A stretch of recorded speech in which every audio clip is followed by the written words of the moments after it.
how do you know? I didn't even finish asking question, and the person who was doing it said, "No worry, the thing will work." Long story short, it did. Muriel calls from Akrika. Hello, Muriel. Hi. Good evening. Good evening.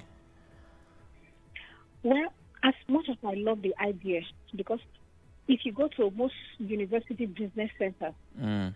they have the university letterhead, Yeah, how do you call it? yeah. And they can easily print out results, giving you all your A's and all your B's. Then you fly with it.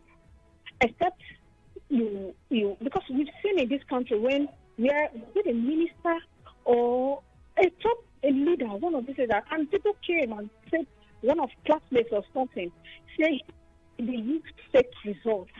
We've heard of those issues, but my own issue is, would they backdate it to all our own results, or will it just be going forward? All results will now be registered and a number in their database, or would they backdate it? I think there are reforms that, if we look at one or two, it makes sense, but we have a lot. Some in the education sector that needs to work. Recently, a student was, washed. I'm giving to this information because I was in the school compound was washed. There was a time when snake beat a student in a compound. Okay. What about sick days? Bring back sick days. In the education, in the schools, even in the universities, there are no good health sectors, health facilities. Sorry. The educational system, it has gone so low that just like your guest said, it's like starting from the stem. And then please, can they start from bottom up? Start from the root, settle the matter. But this one is fine, though. Maybe to reduce fraud, in the educational side. That some persons did not even go to school. They don't see the 4 months of education, but they have certificates. Okay. Trust me, Sam. Thank you. Thank you very much, Muriel. Well, the thing is, a lot of people use these certificates to get into institutions. But if you, of course, try to go back to the school and get details, you will know whether or not it's legit. If you want to do any postgraduate anything, right, there is a request, a demand actually for your transcript. So some of this back end verification processes tell who did what and who did not. But for the regular guy who goes with a certificate to an institution, an organization, is trying to get in, some people don't do these checks. So it just might be enough for you to get the job. I think the example you were citing was the famous Toronto incident, where a figure in Nigeria's leadership forged a certificate. Wala from Oyibo. Hello, Wala. Yeah. Good evening, Sam Oracle, once again. Good evening. Your guest mentioned 1985 was the first time this policy was said. From 1985 down to 2025, this is 40 or a policy that is not functioning. When your guest comes back, I want to ask, can he just give us a historical analysis as what that has caused that way backward? You understand? So, because when they want to revive this policy now, there is every tendency that the same issues laid out that has hindered that policy from 1985 down to now not working.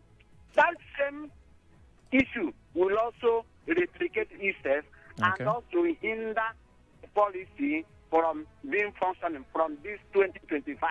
All right, Wala, thank you very much. I have to talk to Daly in a bit. Daly, rather, but very quickly to, kind of clarify what you're talking about. So, what the government is proposing, hopefully they pull it off.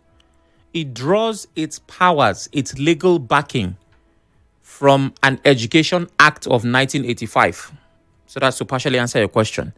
The initiative draws the legal backing from Section 10, subsection 1 of the Education National Minimum Standards and Establishment of Institutions Act of 1985. So the act that empowers it, what gives it life, is a law from 1985. So that's the context of 1985. Hello, Dede. Okay, I've lost that call, but I've reconnected with my guest. You're welcome back, Dr. Uwadiunor. Thank you so much for that brilliant answer that you gave to the man. Thank you. Always a pleasure. We have just 5 minutes. Okay. So, I can't remember exactly what we were answering before the interruption. But let's talk solutions since we're always talking development. If we must pull this off with however time we have, what must we begin to do right now? Okay, well, thank you so much. The first thing we should do is to have an open mind towards that. Just like the adage goes, a clear conscience fears no accusation. If you actually went through the university like I did, I went through school years. I can remember I spent close to 16 years in the ivory car. Having done that, I'm proud of my certificate. I'm free to bring it out. I'm not ashamed that wherever I take my certificate to tomorrow, it will be considered as fake. That's number one. Then number two, Nigeria must cultivate the habit of going to school and getting their certificate given to them. It's very, very important. I think there was a VC, one of the popular university in Port Harcourt here, that when he left, the school started giving amnesty. Such things shouldn't happen. It is because students are not giving their certificate as I've told you. That is when they don't come to claim it. And when they don't claim it, chances are that they can just put in that I did this program and they are not verifiable. It may look as if they are very fake. So we should begin to look around that area.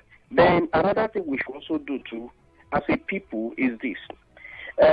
We are all aware of illegal institutions around us. They operate as special studies center. They are somewhere close to Iliozu, here. They do Saturday programs. If somebody will just stay here and get certificate from Ondo State University or get certificate from Benue State University, and the content of what is taught there, you not even qualify for your university degree. By the end of the day, you see a certificate coming. We should be very careful, of that. And if you work in an organization and your staff is always going to Benin Republic every weekend, what he's doing, after 3 weeks, he gets his certificate and return what you have labored for in 4 years. Like the adage goes, if you see something, say something. But these are ways of checking those things. And above all, let's believe that the institution of government will give, life to this particular policy again. If they do, it is to our benefit. But it's so embarrassing that you take your certificate in Nigeria and you get to the UK, maybe US, and somebody is telling you to come and defend your certificate, you'll be looking like a moron. It's an insult. Enough of that. I think that's my little contribution to this particular discussion. All right. Well, thank you very much, Doctor, for your time. It's always wonderful doing this with you. Have a beautiful day, sir. Thank you. Thank you. I appreciate it. Thank you for having me. God bless you. Bless you too. All right. With the little time we have, let's take messages.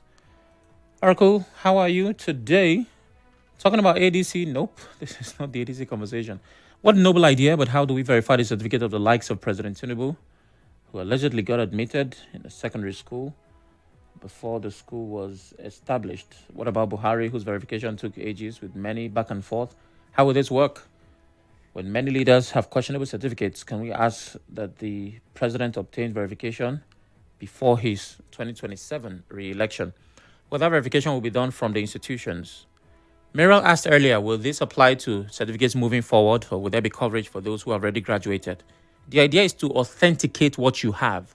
So when this eventually kicks off, the school should be able to also verify the certificate they have already issued. Because you don't expect me that graduated decades ago. Is it up to decades? No, you never reach. But it's more than a decade, so not up to 2. To now